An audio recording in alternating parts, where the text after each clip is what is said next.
નમસ્કાર, હું છું માર્ગી. આપની સાથે હેડલાઇન્સમાં જોઈએ કેટલાક મહત્વના સમાચાર. ગુજરાતમાં હવે છેક ઉત્તર પ્રદેશથી દારૂ આવવા લાગ્યો છે. ઉત્તર પ્રદેશથી દારૂ ભરાય છે, ત્યારબાદ રાજસ્થાન અને ત્યાંથી ગુજરાતના 4 જિલ્લા અને છેક સૌરાષ્ટ્રના રાજકોટ સુધી દારૂ પહોંચે છે. રાજકોટ હીરાસર એરપોર્ટ નજીક ઇન્ડેન ગેસના ટેન્કરમાં સંતાડેલો 10,560 દારૂની બોટલ્સની સાથે 52.80 લાખનો મુદ્દામાલ કબજે કરાયો છે. પોલીસે એક ટેન્કર સહિત 82.85 લાખના મુદ્દામાલ સાથે એક આરોપીની ધરપકડ કરી છે. પાટણ જિલ્લામાં સતત 2 દિવસથી મેઘમહેર યથાવત છે અને ગત મોડી રાત્રે ધોધમાર વરસાદ પણ વરસ્યો હતો. રાત્રે ગાજવીજ સાથે રાધનપુર શહેર સહિત ગ્રામ્ય વિસ્તારોમાં વરસાદ ખાબક્યો હતો, જેના કારણે રાધનપુરમાં અનેક વિસ્તારોમાં વરસાદી પાણી ભરાઈ ગયા હતા. રાત્રિના સમય દરમિયાન અને વહેલી સવારથી સતત યથાવત મેઘમહેરને લઈને રાધનપુર બજારના મુખ્ય માર્ગ પાણીમાં ગરકાવ થતા સ્થાનિક લોકો પરેશાન બન્યા છે. મણિપુરની રાજધાની ઇમ્ફાલમાં પૂર્વ મુખ્યમંત્રી મેરેમ્બમ કોઈરેંગના રહેણાંક સંકુલ પર રોકેટ હુમલો થયો છે. હુમલામાં એક વૃદ્ધનું મોત થયું હતું, જ્યારે કે 5 લોકો ઘાયલ થયા હતા. અગાઉ ઇમ્ફાલથી લગભગ 45 કિલોમીટર દૂર નીચાણવાળા રહેણાંક વિસ્તાર પર પહાડી ઉપરથી એક રોકેટ છોડવામાં આવ્યું હતું. આતંકવાદીઓ રોકેટ અને બોમ્બથી સતત હુમલો કરી રહ્યા છે. ઉત્તર પ્રદેશના પ્રયાગરાજમાં ચલણી નોટો છાપતી મદરેસા પર હવે કડક કાર્યવાહી કરવામાં આવી રહી છે. મામલામાં બુલડોઝર કાર્યવાહીની તૈયારી કરવામાં આવી રહી છે. પીડીએ મદરેસાની બહાર નોટિસ ચોંટાડીને મદરેસાના બાંધકામ સાથે જોડાયેલી માહિતી માંગી છે. જો કોઈ સંતોષકારક જવાબ નહીં મળે તો બુલડોઝરની કાર્યવાહી પણ થઈ શકે છે. મદરેસાને સીલ કર્યા બાદ મદરેસાના ફંડની તપાસ શરૂ કરવામાં આવી છે. પોરબંદર હાઈવે પર મોડી રાત્રે બાંટવાના પાજોદ ગામ નજીક અમદાવાદના 2 સેલ્સમેનને છરી બતાવીને માર મારી કુતિયાણા તરફથી આવતા 3 લૂંટારા 2.5 કિલો સોનું, 5 કિલો ચાંદી અને 2.5 લાખ રોકડની લૂંટ ચલાવીને ફરાર થઈ ગયા હતા. આ ઘટનાની જાણ પોલીસને થતા એસપી, એસઓજી, ક્રાઇમ બ્રાન્ચ અને લોકલ પોલીસ સહિતનો કાફલો ઘટના સ્થળે પહોંચ્યો હતો અને તમામ રોડની નાકાબંધી કરવામાં આવી હતી. જમ્મુ કાશ્મીર વિધાનસભા ચૂંટણી માટે અમિત શાહ જાહેરનામું બહાર પાડી રહ્યા છે. દરમિયાન તેમણે કહ્યું કે જમ્મુ અને કાશ્મીર હંમેશા ભારતનો હિસ્સો હતો, છે અને રહેશે. અહીં આતંકવાદ અને અલગતાવાદનો પડછાયો હતો. 2014 થી 2024 વચ્ચેનો સમયગાળો જમ્મુ કાશ્મીર માટે ઇતિહાસમાં સુવર્ણ અક્ષરે લખવામાં આવશે. 370 હટાવવાનો ઐતિહાસિક નિર્ણય હતો અને હવે અમે તેને ક્યારેય પરત નહીં આવવા દઈએ. બોર્ડર 2 ફિલ્મમાં દલજીતની એન્ટ્રીની જાહેરાત કરાઈ છે. પ્રોમોમાં મૂળ બોર્ડર ફિલ્મનું ગીત સંદેશે આતે હૈ સોનુ નિગમના અવાજમાં સંભળાયું છે અને પછી દલજીતનું નામ લખવામાં આવે છે. આ પ્રોમોમાં દલજીતના અવાજમાં દેશભક્તિનો સંવાદ પણ છે. દલજીતે પોતાના ઇન્સ્ટાગ્રામ પર બોર્ડર 2ની સ્ટોરી શેર કરી હતી અને પ્રોમો શેર કરતી વખતે તેમણે લખ્યું હતું કે દુશ્મન પહેલી ગોળી ચલાવશે અને અમે છેલ્લી ગોળી ચલાવશું. ટેક સેક્ટરમાં છટણી કરવાની પ્રણાલી અટકી નથી રહી. ફરી એકવાર આ ક્ષેત્ર સાથે સંકળાયેલી મોટી કંપનીઝમાં મોટા પાયે છટણી કરાઈ રહી છે. ઇન્ટેલ, સિસ્કો, IBM સહિતની નાની ટેક સ્ટાર્ટઅપ કંપનીઝે ઓગસ્ટ મહિનામાં લગભગ 27,000 કર્મચારીઓની છટણી કરી હતી.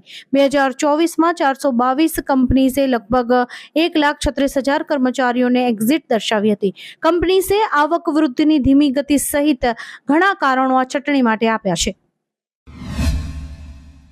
કુસ્તીબાજ બજરંગ પુનિયા અને વિનેશ ફોગાટે રાજકારણમાં એન્ટ્રી લઈ લીધી છે. બંને કુસ્તીબાજો કોંગ્રેસમાં જોડાયા છે. એવી ચર્ચા છે કે ફોગાટ હરિયાણાના ચરખી દાદરી, બાદરા અથવા જિંદ જુલાનાથી ચૂંટણી લડી શકે છે. અમદાવાદ ક્રાઇમ બ્રાન્ચને મોટી સફળતા મળી છે. ઓડિશાથી ટ્રકમાં ભરીને લાવવામાં આવેલા 200 કિલોથી વધુ ગાંજો અને MD ડ્રગ્સનો જથ્થો ક્રાઇમ બ્રાન્ચે ઝડપી પાડ્યો છે. આ સાથે જ 3 આરોપીઓની પણ ધરપકડ કરાઈ છે. સામે આવેલી માહિતી અનુસાર ડ્રગ્સનો જથ્થો વટવા GIDCમાં ડિલિવરી કરવાનો પ્લાન હતો. જથ્થો કોને આપવાનો હતો તે દિશામાં વધુ તપાસ હાથ ધરાઈ છે. કેલિફોર્નિયાના લોસ એન્જલસના જુદા જુદા ભાગોમાં મોટી તિરાડો જોવા મળતા ખળભળાટ મચી ગયો છે. એક ડ્રોન વિડીયોમાં ઠેર ઠેર એક સમાન તિરાડો જોવા મળી રહી છે. લોસ એન્જલસની નીચે જમીનમાં મોટી તિરાડો દેખાઈ રહી હોવાના અહેવાલે સંભવિત ધરતીકંપની પ્રવૃત્તિ અંગે ચિંતા પેદા કરી છે. ત્યારે શું આ કોઈ મોટી જોખમના સંકેતો છે તે અંગે લોકોમાં ચર્ચા ચાલી રહી છે. કંડલામાં ઓથોરિટી દ્વારા દબાણ હટાવવાની કામગીરી કરાઈ હતી. 50 વર્ષથી ઊભા થયેલા ગેરકાયદેસર દબાણો પર તંત્રએ બુલડોઝર ફેરવી દીધું હતું. પોલીસ અને CISFના સહયોગથી કચ્છના સૌથી મોટા ડિમોલિશનની કાર્યવાહીથી એક જ દિવસમાં 600 જેટલા કાચા પાકા દબાણો તોડી પડાયા હતા. અંદાજે 400 કરોડની 150 એકર જમીનને દબાણ મુક્ત કરાઈ હતી, જેમાં ગરીબોને પણ ઉચાળા ભરવાનો વારો આવ્યો છે. રાજનાથ સિંહના યુદ્ધવાળા નિવેદનથી એક ચર્ચા છેડાઈ છે. રાજનાથ સિંહે કહ્યું કે આર્મી કમાન્ડરને કહી દીધું છે કે યુદ્ધ માટે તૈયાર રહે. હવે કેન્દ્રીય સંરક્ષણ મંત્રી રાજનાથ સિંહના આ મોટા નિવેદનથી યુદ્ધની આશંકા સેવાઈ રહી છે. ત્યારે મીડિયા સાથે વાતચીત કરતા રાજનાથ સિંહે જણાવ્યું કે આજે ભૂ રાજકીય પરિસ્થિતિને જોતા મેં સેનાને કહ્યું હતું કે ભારતે વિશ્વમાં શાંતિ જાળવવા માટે અને ભારતમાં પણ શાંતિ જાળવવા માટે આપણે હંમેશા યુદ્ધ માટે તૈયાર રહેવું જોઈએ. બિહારના CM નીતિશ કુમારે JDU-RJD વચ્ચે ફરી ગઠબંધનની ચર્ચાઓ પર મોટું નિવેદન આપ્યું છે. તેમણે કહ્યું છે કે તે હવે ક્યાંય નહીં જાય. 2 વાર RJD સાથે જઈને તેમણે મોટી ભૂલ કરી છે. હું અહીં કે ત્યાં ફરી ક્યારેય નહીં જાઉં. ભાજપ સાથે મળીને તમામ કામ કર્યું છે અને હવે ભાજપ પાસે જ રહેશે. આ સાથે તેમણે તખ્તા પલટના ફરતા સમાચારોને પણ સમાપ્ત કરવાનો પ્રયાસ કર્યો છે. કેન્યાની રાજધાની નૈરોબીમાં એક સ્કૂલ હોસ્ટેલમાં લાગેલી ભીષણ આગમાં 17 વિદ્યાર્થીઓના મોત થયા છે, જ્યારે કે 13 અન્ય લોકો ગંભીર રીતે દાઝી ગયા હતા. પોલીસે શુક્રવારે આ જાણકારી આપી છે. પોલીસે જણાવ્યું કે મૃતકોની સંખ્યા વધવાની આશંકા છે. આગ કયા કારણે લાગી તેની પણ તપાસ ચાલી રહી છે. ન્યારી કાઉન્ટીમાં હિલસાઇડ એન્ડરાશા પ્રાઇમરીમાં આગ લાગવાની આ ઘટના બની હોવાના સમાચાર છે. વિશ્વના મહાન ફૂટબોલર પોર્ટુગલના ક્રિસ્ટિયાનો રોનાલ્ડોએ હવે એક નવો રેકોર્ડ પોતાના નામે કરી લીધો છે. ક્રિસ્ટિયાનો રોનાલ્ડોએ UEFA નેશન્સ લીગ દરમિયાન ક્રોએશિયા અને પોર્ટુગલ વચ્ચેની મેચમાં 900 ગોલ કરવાની મહાન સિદ્ધિ હાંસલ કરી છે. રોનાલ્ડો હવે 900 ગોલ કરનાર વિશ્વનો પ્રથમ ફૂટબોલ ખેલાડી બની ગયો છે.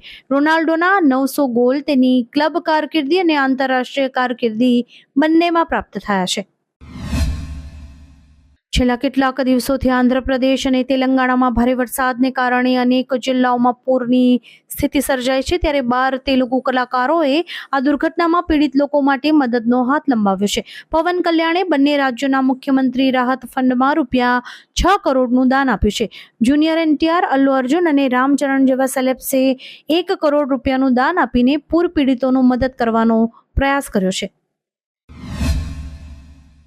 હવામાન વિભાગની આગાહી વચ્ચે મેઘરાજાની સવારી હવે બનાસકાંઠામાં થંભી હોય તેવો માહોલ જોવા મળ્યો છે. મેઘરાજાની કૃપા બનાસકાંઠાના અનેક તાલુકાઓમાં વરસી છે, જેમાં ખાસ કરીને થરાદ, અંબાજી, પાલનપુર અને ધાનેરામાં ભયંકર વરસાદી માહોલ જામ્યો છે. વરસાદી પાણી રોડ ઉપર ભરાયા છે અને વાહન ચાલકો તેમજ શાળાના ભૂલકાઓને ભારે હાલાકી ભોગવવાનો વારો આવ્યો છે. પાલનપુર શહેરમાં રોડ ઉપર પાણી ભરાતા લોકોને ભારે હાલાકીનો સામનો કરવો પડી રહ્યો છે. લુણી નદીમાં નવા નીર આવ્યા છે, જેના કારણે પાણી ભરાયા છે.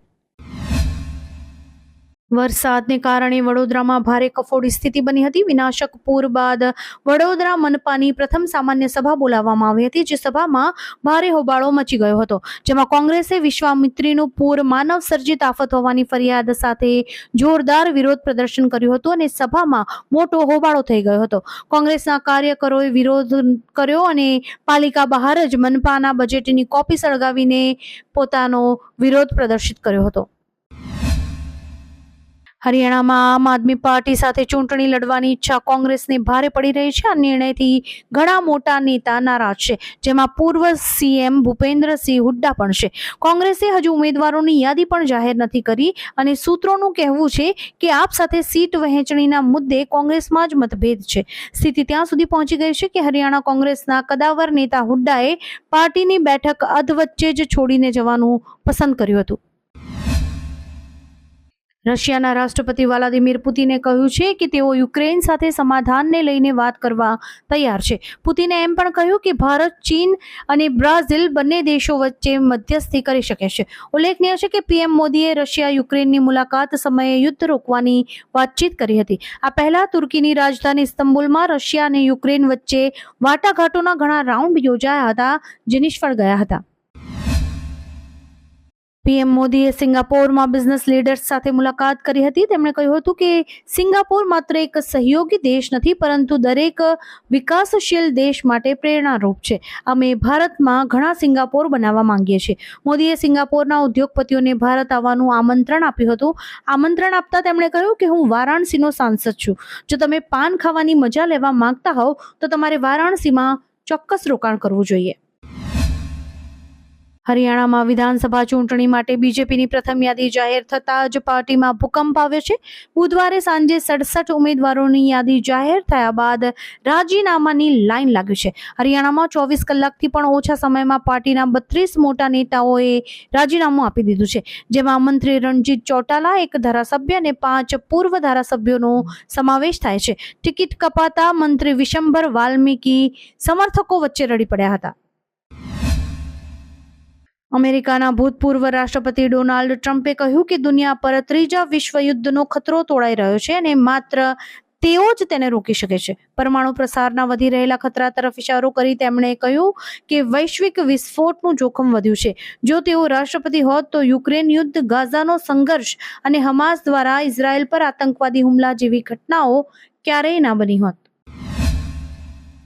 આવા જ કેટલાક રસપ્રદ સમાચારો નિહાળવા માટે અમારી યુટ્યુબ ચેનલને લાઇક, શેર અને સબસ્ક્રાઇબ કરો અને જોતા રહો હેડલાઇન્સ.